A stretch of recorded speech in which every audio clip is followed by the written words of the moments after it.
오늘 말씀이 이제 22장 내용 중에 일부분이잖아요. 이제 어제 본문이 있었는데 어제 본문과 오늘 본문이 이렇게 연결됩니다. 어떻게 연결되느냐? 그 배경은 지금 마지막 만찬 때 일어난 일이잖아요. 만찬 때. 그 만찬 때 이제 만찬이 끝나고 제자들에게 어떤 일이 일어났느냐 하는 것이 이제 어제 본문이었죠. 그때 무슨 일이 일어났죠? 제자들이 서로 누가 크냐 하는 것을 가지고 논쟁, 뭐 좋게 말하면 논쟁이고 다툼이 있었습니다. 다툼, 그 다툼에는 뭐 다 기록되지는 않았지만 그들에게 별 얘기가 다 나왔겠죠. 뭐 너희 어머니가 와가지고 예수님께 하신 것이 다 이런 일 때문에 그러지 않느냐. 뭐 실제 그런 사건이 있었지 않았습니까? 그러니까 뭐 이런 다툼 있었고, 그런데 이제 그 베드로가 장담을 했죠.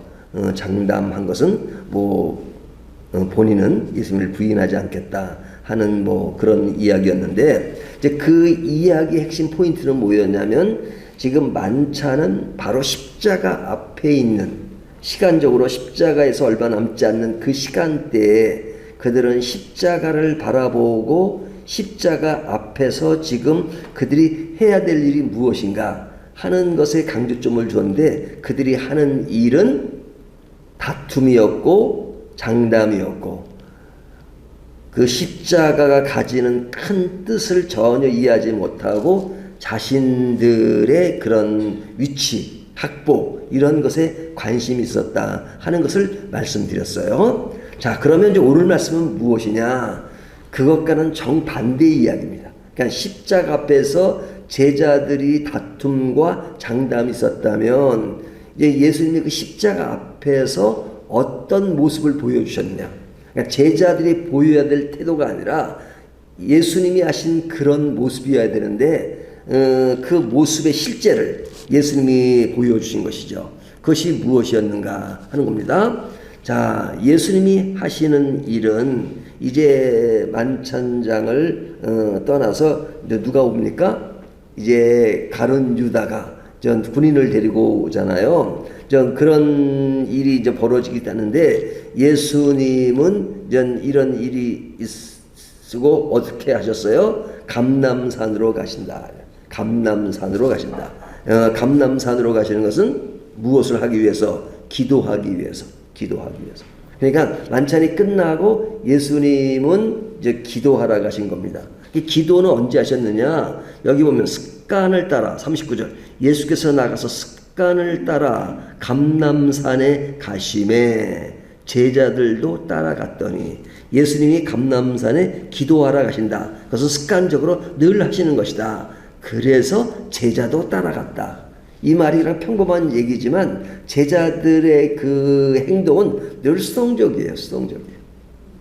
그러니까 예수님이 가시니까 가시고, 예수님이 만찬을 하시니까 하시고 하는 것이란 말이죠. 그냥 기도하는 그 모습을 보여주시는데, 이 기도는 좀 특별하죠.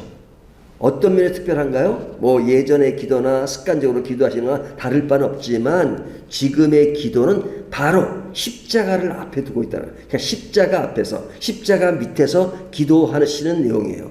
그러니까 그 십자가 앞에서 예수님이 하실 일은 무엇이냐? 그 십자가를 지시고 또 십자가의 짐을 실제로 감당하실 그런 입장에서 지금 예수님이 기도하시는 것이죠. 그러니까 예수님이 기도하시지만 또 기도 안에서 이루어지는 십자가를 실제 지는 장본인이시기도 하시죠. 그런데 여기서 십자가 앞에서 예수님의 기도가 어떤 내용입니까? 여기 보면 예수님의 실제 기도 내용이 나옵니다. 42절 보면 이르시되 아버지여, 만일 아버지의 뜻이거늘 이 잔을 내게서 옮기시옵소서. 그러나 내 원대로 마옵시고 아버지의 원대로 되기를 원하나이다 하시니, 여기에 보면 예수님의 인간 되심, 하나님이신 예수님이 인간 되심의 입장에서 십자가를 질 수 있지 않으면 좋겠다 이렇게 말하죠. 풀어서 얘기하면 이 잔을 내게서 옮기시옵소서. 그러니까 십자가를 지지 않는 사건이 된다면 어떻겠습니까? 그러나 내 원대로 마옵시고 아버지의 원대로 되기를 원한다. 내 원대로 한다는 건 뭐예요? 십자가를 지지 않을 수는 없겠습니까? 라고 말하는 것이죠. 그러면 이것이 약간 모순돼 보여요. 예수님이 우리를 위하여 십자가를 지는 것은 엄청난 사건이고 그것을 우리를 위한 큰 사건인데 예수님이 십자가를 지기를 원치 않으셨다라는 그런 내용이 나온단 말이죠. 그것은 뭐냐면 예수님이 이 땅에 오신 것은 하나님으로 오신 것입니까? 인간으로 오신 것입니까? 인간으로 오신 거죠. 왜? 인간의 죽음을 대신 죽기 위해서 오신 것이잖아요. 그러니까 이 구약 시대 때 제사를 드릴 때 뭘 데려가죠? 어린 양. 그러니까 어린 양을 가면 제사장이 어떻게 합니까? 그 어린 양에게 이제 안수를 하죠. 안수. 그 안수라는 건 뭐냐면 정가를 시키는 겁니다. 정가는 뭐냐? 지금 그 양을 가지고 온 사람은 죄인이죠. 죄인이니까 제사라는 다른 게 아니라 그 죄인을 죽이는 겁니다. 죄인을 죽이는 겁니다. 그 제사는 거예요. 번제라고 하는 것은 완전히 태워버리는 겁니다. 그러면 그 사람을 죽여야죠. 그 사람이 죄인이니까. 양을 가지고 온 사람이 죄이니까 그 사람을 원래 태워야 되는 겁니다. 하지만 그 사람을 태우지 않고 어떻게 하냐? 그 죄를 양에게 전가시키는 겁니다. 예, 지금 이 사람의 죄를 이제 양이 대신 갖는다는 표현을 좀 가져. 그리고 그 양이의 죄가 전가되었으니까 그 죄를 전가한 그 양이 이 사람의 죄를 다 받아서 죽는 겁니다. 심판을 받는 겁니다. 그러니까 세례 요한이 예수님이 오실 때 하나님의 어린 양을 보라 그러잖아요. 하나님의 어린 양. 그러니까 하나님의 어린 양은 이제 완전 우리 인간의 죄를 다 이렇게 양에게 전가되었듯이 우리의 죄를 예수님이 다 받으시는 거죠. 받으시죠. 그래서 십자가 위에는 누가 올라가야 되느냐? 우리가 올라가야 되는 거죠. 우리가. 죄의 대가를 우리가 받아야 되니까. 하지만 우리가 받는 것이 아니라 양이 대신 죽었듯이 예수님이 죽으시는 겁니다. 그렇게 예수님이 오시려면 완전한 인간으로 오셔야 되는 거죠. 그래서 인간의 입장에 서신 것만 아니라 진짜 예수님은 인간으로 오셨어요. 그렇기 때문에 인간이 느끼는 감정, 인간이 느끼는 그런 삶의 형태 이런 것. 그러니까 완전히 인간의 입장에서 십자가를 지시는 것이기 때문에 이 입장에서 고백하는 겁니다. 내가 인간이 힘들잖아요. 인간이 생각해 보십시오. 십자가가 바로 앞에 있는데 그 십자가로 죽는다는 것은 그 당시 사람도 굉장히 겁을 냈고 그런 겁을 내는 일 중에 제자들도 예수님께 연루되면 자기들도 십자가에 못 박히면 어떻게 된다는 것을 인식하고 있었으니까 베드로마저 겁을 내고 예수님을 저주까지 하고 부인까지 하잖아요. 그 부인은 단순히 부인만 하는 것이 아니라 알고 있기 때문에 그 나라의 풍습, 문화를 알고 있기 때문에 예수님과 같은 당에 있으면 그도 십자가에 못 박혀 죽을 수 있다는 걸 생각하니까 끔찍한 것이죠. 그런 것 때문에 부인한단 말이죠. 근데 예수님은 이 잔을 내게서 옮기서 내 원대로 마옵시고 아버지의 원대로 하시면서 우리들을 대변해서 기도하시는 것이죠. 그러니까 이 십자가 사건이 얼마나 크고 얼마나 엄청난 것이다 하는 것들을 인식하고 예수님은 어떤 인간으로서의 예수님 또 하나님으로서의 예수님 이 모든 것들에서 엄청 큰 사건 앞에 기도하시는 것입니다. 근데 그 기도와 대조되는 것이 무엇이에요? 제자들이잖아요. 제자들은 주무시고 계십니다. 네? 잠을 자고 있잖아요. 왜 잠을 자고 있을까요? 십자가의 그 일이 얼마나 큰 일이라는 것을 알지 못하기 때문에 그들은 예수님이 십자가를 지는 걸 믿지도 않았어요. 그러니까 예수님이 어떻게 십자가를 질 수 있느냐? 그러니까 그리마옵소서 그러잖아요. 그 의미를 몰라요. 그러니까 잠자는 것이죠. 그러니까 실제로 뭐 예를 들면 저희가 어렸을 때 생각나잖아요. 소풍 가는 전달 말에 잠을 못 자잖아요. 네? 소풍 가는 게 너무너무 좋아가지고 그러니까 너무너무 좋으면 잠도 못 자고 너무너무 슬퍼도 잠을 못 자는데 이들이 잠을 푹 잤다는 것은 하나님의 은혜가 아니라 이게 지금 십자가의 그 진가를 지금 모르고 있는 겁니다. 그것이 얼마나 심각한 일인지 중요한 일인지 모르니까 그러는 것입니다. 자, 이들의 이제 이런 일들이 일어나고 이제 예수님이 감람산에 있을 때 가룟 유다가 이제 오죠. 군사를 데리고 옵니다. 군인을 데리고 옵니다. 이제 배신하는 그 가룟 유다에 나오죠. 그러니까 이 잠을 잤던 제자들 중에 베드로가 그 예수님을 잡으러 온 군사 이름까지 다른 부분에 기록 말고라는 사람이 딱 오니까 이제 베드로가 칼을 떼가지고 그의 귀를 자르는 사건이 나오잖아요. 예수님이 이제 귀를 이제 치유해 주시고 검을 쓰는 자는 검으로 망한다 하는 말씀을 하십니다. 예수님이 하시는 그 말씀의 의도는 뭡니까? 예수님이 그런 이뤄지는 일들을 감당할 수 없어서 그런 일을 행하시는 게 아니잖아요. 예수님이 십자가를 지셔야지만 우리를 구원할 수 있어요. 그렇게 칼을 든 베드로를 구원할 수 있고 그리고 잠자는 제자들을 구원할 수 있고 오늘날 우리를 구원할 수 있는 일이기 때문에 그 십자가를 아버지의 계획대로 하나님의 계획대로 그것이 이루어지는 것이잖아요. 그러니까 십자가의 사건은 하나님이 인간에게 힘에 밀려서 그런 일들이 되는 것이 아니라 인간의 입장에서 인간의 어린 양이 되기 위해서 오신 것입니다. 죽음으로 우리를 구원하시는 것이죠. 누가? 우리 주 예수 그리스도께서. 근데 이 일을 행하는 그 사람들도 이 일이 뭔지를 모르죠. 자기들은 승리자고 자기들은 십자가를 못 박는 위치에서 자기들이 의인이고 죄인만 십자가에 못 박는 예수님은 죄인이고 자기들은 십자가형을 집행하는 사람이니까 의인이라고 그렇게 생각하는 것이잖아요.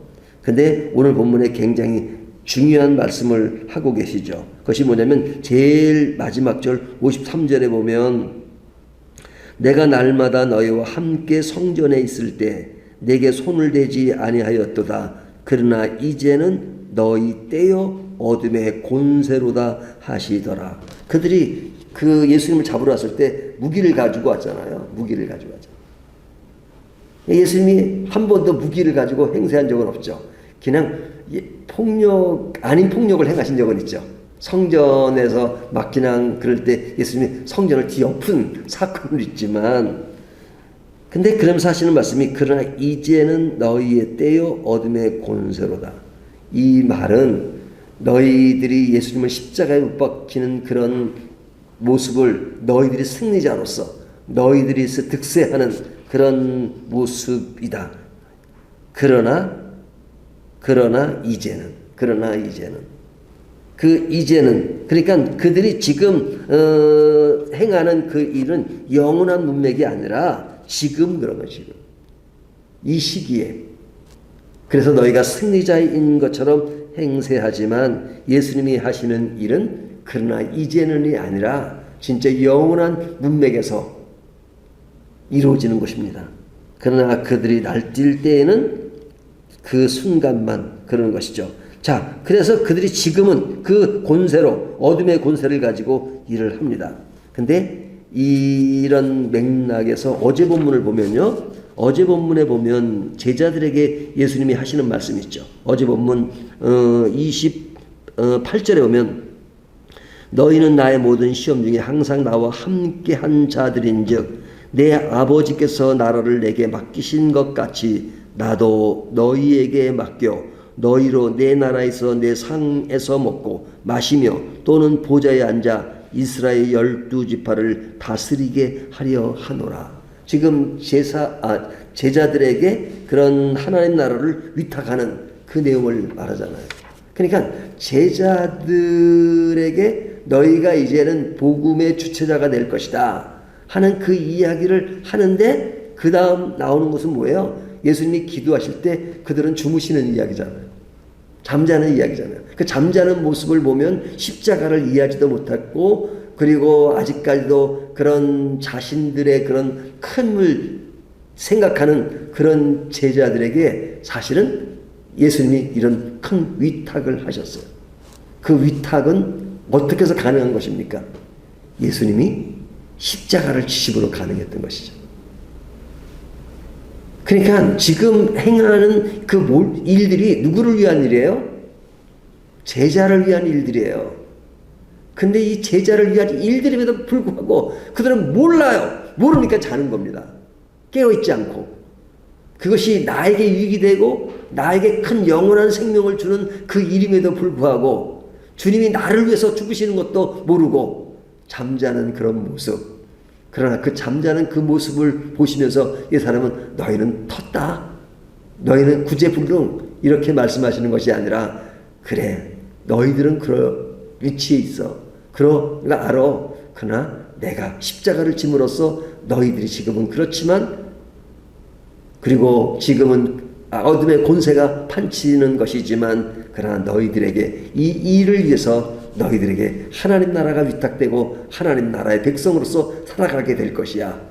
그것이 이 십자가 안에 있다. 십자가의 사건으로 인해서 너희들에게 그런 은혜가 베풀어질 것이다 하는 격려의 말씀을 하시잖아요. 그 격려의 말씀은 제자들에게만 주시는 것이 아니라 지금 우리들에게도 유효하게 말씀하시는 겁니다. 그런 의미에서 우리가 십자가의 의미는 정말로 감사와 기쁨과 하나님의 그 주시는 생명이 넘치는 것입니다. 그래서 우리가 십자가를 앞에 둔 고난주간을 가지고는 사람들이 자꾸 강조하는 것은 이 고난, 그 고난주간에는 뭐도 먹지 말고 하는 어떤 그것만 강조하잖아요. 하지만 어떤 이런 고난주간을 감성적으로만 접근할 것이 아니라 진짜 예수님이 십자가 앞에서 어떤 모습을 지녔느냐 하는 그것에 핵심을 둬야 됩니다.